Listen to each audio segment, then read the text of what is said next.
So yun mga lods, no, bubuksan ko sana yung PC ko ngayon, kaso yun, ayun yung nangyari. Bali hindi na siya bumukas ng diretso. Papakita ko lang sa inyo yung nakasulat dito sa PC ko.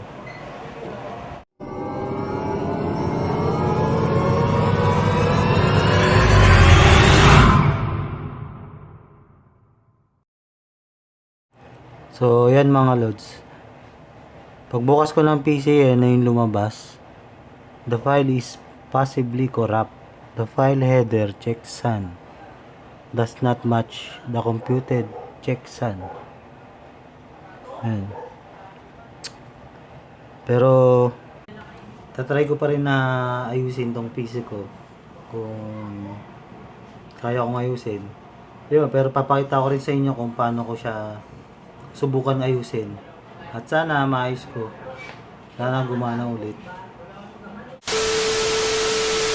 So ayun mga lods, no, ito yung ano ko, monitor tsaka keyboard. Tapos yung mga nakasaksak sa CPU ko, tinanggal ko muna. Ayan. Tinanggal ko muna siya bago ko siya gagawin ko, kasi mga lods, lilinisin ko to. Lilinisin ko yung loob nito. Tapos tatry ko ulit na buksan kung tama yung hinala ko na problema ng PC ko.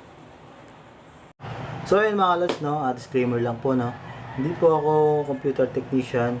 Bali yung gagawin ko po nga dito sa PC ko, napanood ko lang din po sa mga ibang YouTube channel na about sa mga computer problem, kung paano gagawin kapag nagkaroon ng ganitong problema o ano, and so on. Kaya yun, sana mag-success yung gagawin ko. Yun mga lods, no, bali ang ginawa ko muna, pinunasan ko muna itong labas ng CPU bago ko bubuksan tong case nya. At pasensya na kayo dito kasi lumang lumang case na ng CPU. Kaya wala pa akong pambili, kaya i-stage muna tayo dito sa lumang CPU. So ayun na nga, balik tayo dito sa topic natin. Dali, ilawan natin para So yun, kung makikita nyo mga lods, na ito. Yun, bali ito yung loob ng CPU. At ang gagawin lang naman natin dito mga lods, ayan, nakikita nyo yan. Napuno na nga siya ng puro alikabok na nga siya. Dumumi na siya talaga. Ayan. Bali ang gagawin ko, lilinisin ko lang muna to. Lilinisin lang muna to lahat. Ayan. Tapos susubukan kong ibalik ulit pagkatapos linisin. Tapos susubukan ko na siyang i-on kung gagana siya. At yun lang, sana gumana naman.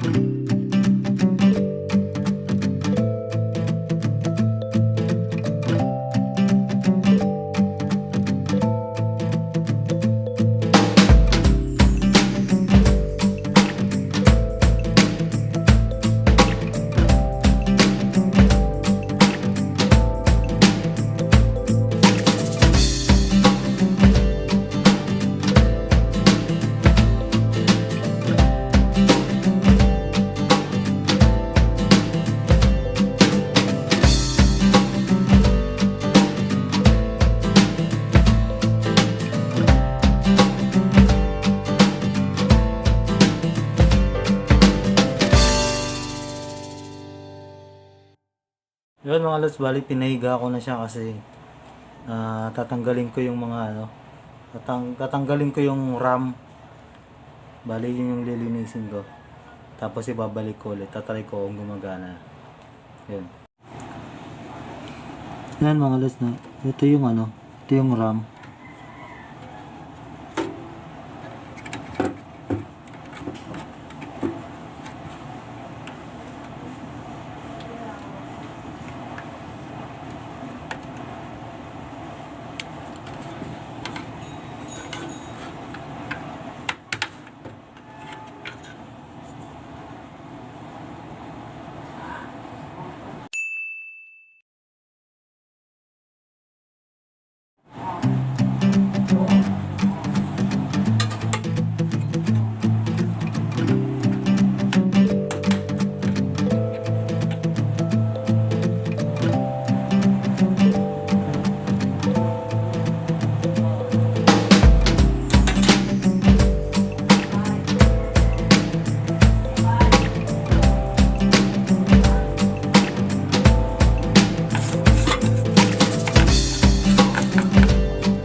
Maganda rin mga lods na vacuum yung gamitin mo rin. Panlinis ng computer. Mas the best din yun. Para nakakaikot ng alikabok.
So ayun nga mga lods, no, at nalinis ko na, tapos ko nalinisin yung RAM lang mga lods ha.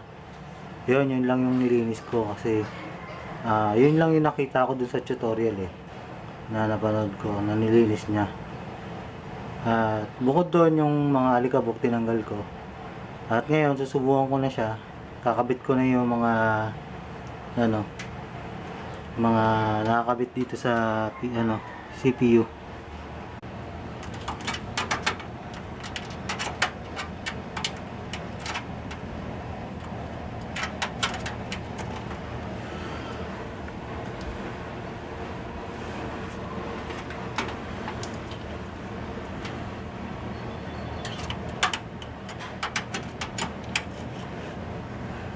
Ayan, binabalik ko na ngayon mga lods.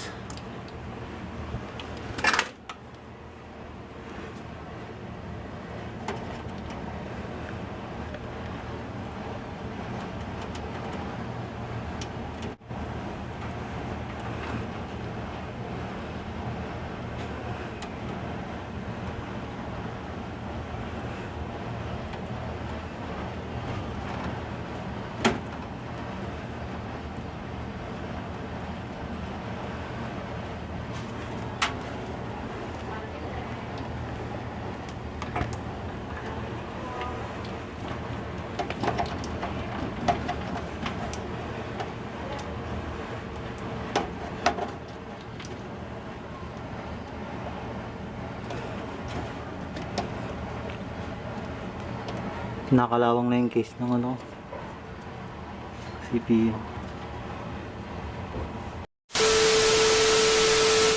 Bale yun mga lods, no, nakabit ko na lahat. At susubukan ko ngayon kung gagana. Saan natin to?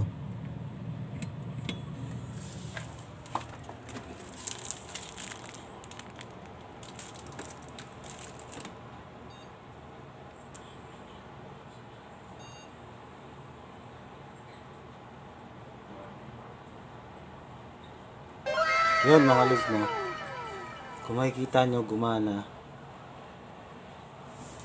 Yan, gumana na siya mga lods, no.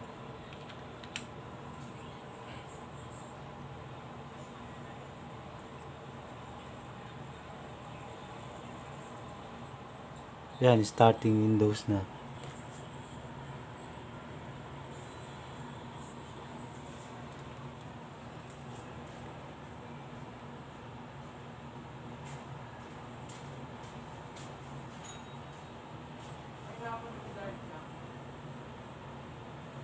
Tingnan natin kung bubukas pa. Yun.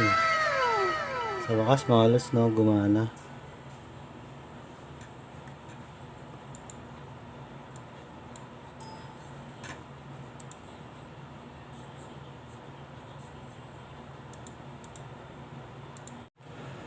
Yan mga lods, no, gumagana na siya ulit.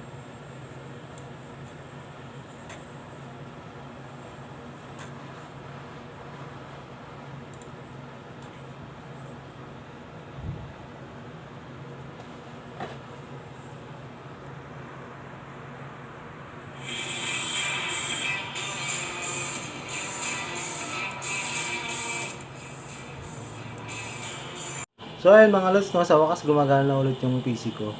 At yun, nagpalit muna ako ng damit tsaka naglinis muna ako dito kasi sobrang alikabok. Yun nga, ang gamit ko nga lang dito mga lods sa panglinis sa RAM. Itong pambura. Tinanggal ko yung 'di ba? Kung naalala niyo, tinanggal ko yung RAM. Tapos ito yung ginamit ko na panglinis doon sa RAM. Bali, yung kulay gold na makikita niyo doon, ayun ang ginamitan ko ng pambura. Tapos, dahan-dahan lang siya mga lods kasi sensitive yun baka masira lang lalo. Kaya yun. Tapos, pagkatapos ko na ito gamitan, pinunasan ko lang, tapos binalik ko ulit. Tapos yun na, gumana na ulit. Kaya, yun, salamat at dun sa napanood ko na na tutorial. Sobrang salamat kasi gumana, legit yun. At yun nga mga lods, dito ko na po muna tatapusin ang video na to. At sana may natutunan po kayo. At please, huwag niyo po kalimutan mag-like, comment, and subscribe. Pakit na rin po yung bell sa baba. Para ma-notify kayo sa bawat video. Maraming salamat po mga lods.